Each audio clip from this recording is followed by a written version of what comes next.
is what I mean. Which was good. I mean, they deserve to get home and see their wives. I know if I was in that position, I'd want to be the same. Want to have the same consideration.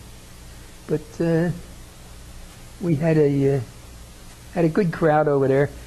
Well, I started to say about, I was trying to get into the story of what gave me the biggest thrill.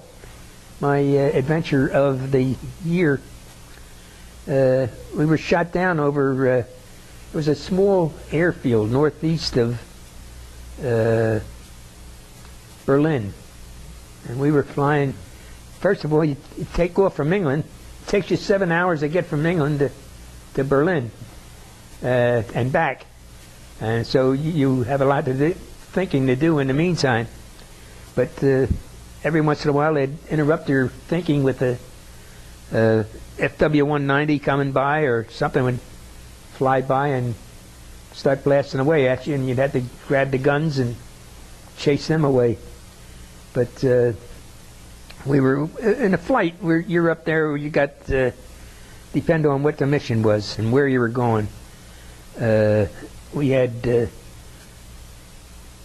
missions were usually run about from our base, would run about 25 to 35 planes from the one base, and you figure you get about 10 bases, and you get up there, you have a 1,000 plane raid. Wow. That's what I used to say, about another 1,000 planes over the day. But most of the time it was mixed up in there. But we were shot down. In fact, our engine was shot out. One engine shot out, and the fellow says, "Do you want to?" Or the pilot said, "Do you want to bail out, or do you just want to crash land?" So we said, "Well, we bail out. We only got one choice. We take a crash land, and we got a couple of choices. At least we know we're down." And so we said, "We'll take a crash land." And we landed in a little stretch that was, he picked it out. And he said, the Germans are over there, and the Russians are over here. And so he says, "Well, show us the way." And we all came flying out of the plane, taking different intervals. I was on the watch. I'd have to count to 24 or 10. Say, "You go." Next guy, "You go." Count up to 12 again, or we wouldn't run out at the same time each time. And finally, we got them all out. I came out. I was the last one out, and that wasn't by choice. It was just. But the fellows, they put us up in a little town down there. The Russians did, and they were very, very helpful, very friendly at that time, until I think it was about the second day they start getting a little suspicious, and some of their remarks were getting a little ornery too. So we had a couple of fellows in our group that were ex-boxers, and he said, "Anytime you guys want to come out," and that started it. Well, they were going to have, they had one guy there. He wanted to lick the whole United States Army, and we said, "We can't get the whole army over here, but we'll try to accommodate you." And that was the way it started. With the one guy come in there. He was the big shot. He was going to lick the world, and we had little Nicky. He went about 175 pounds. Went about 5 foot. I don't think he was even 5'10", maybe about that. 5'8", 5'10", 175 pounds, and he hit the guy once, and that was the end of it. And the next thing you know, they didn't want the other guy to fight yet. He wanted to go in more training. And so we were king for another day. And that was when we went into the fourth day. we had another leave. And they were going to get us at the end of the 4th day, and the next thing you know, ATC, Army Transport Command, Right. They came in with a plane, C-47, come in with a plane, and we took off from there, and we went down to, we got down to North Africa. It was the best we could do it.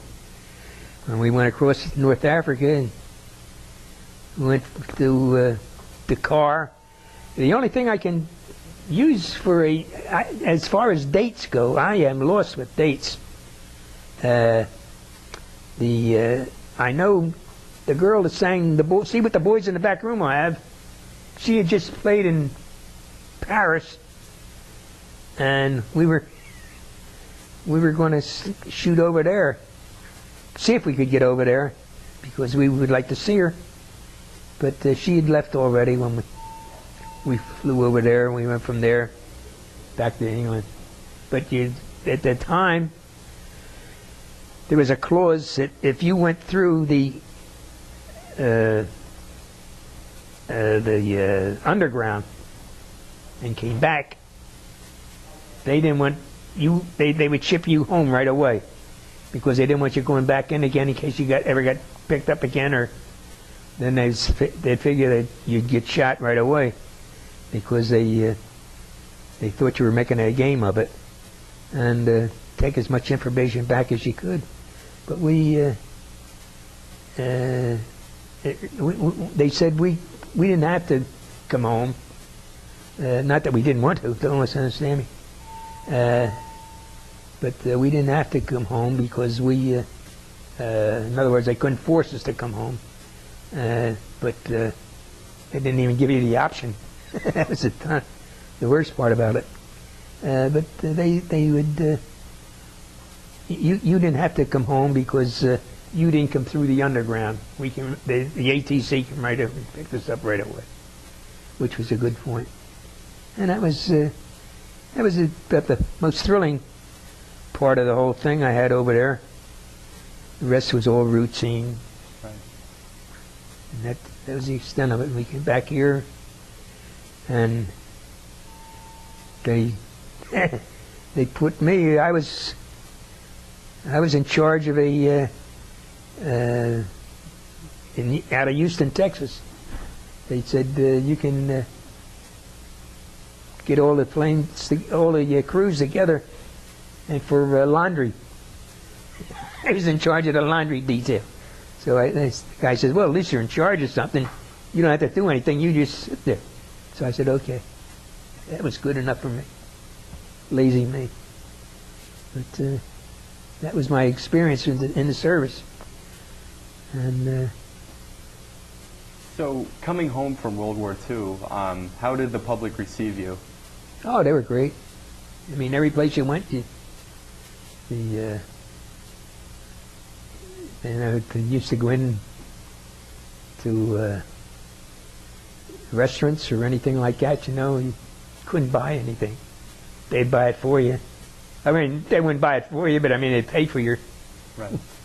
The guy signaled over that he was going to take the bill, and it was great. I had one on for a couple of weeks, and then after that, it was you were back to when we were released. The fellow come in, and as I said, we were in Houston, Texas, and he come in and he says, "Well," he says, "if I was discharged from the service," and he says, "and some little old officer was sitting up here," don't say that, Bill, while you were in the service. He says, "I wouldn't let him get away with it." He says, "I'd walk right over." He says, "Now you guys are civilians." He says, "You don't have to do that." He says, "You can just walk right out." So we all started looking at each other, and we said, "Okay, this is it." We go out the door. We went, and they told us we'd already been briefed on everything before he starts saying all this.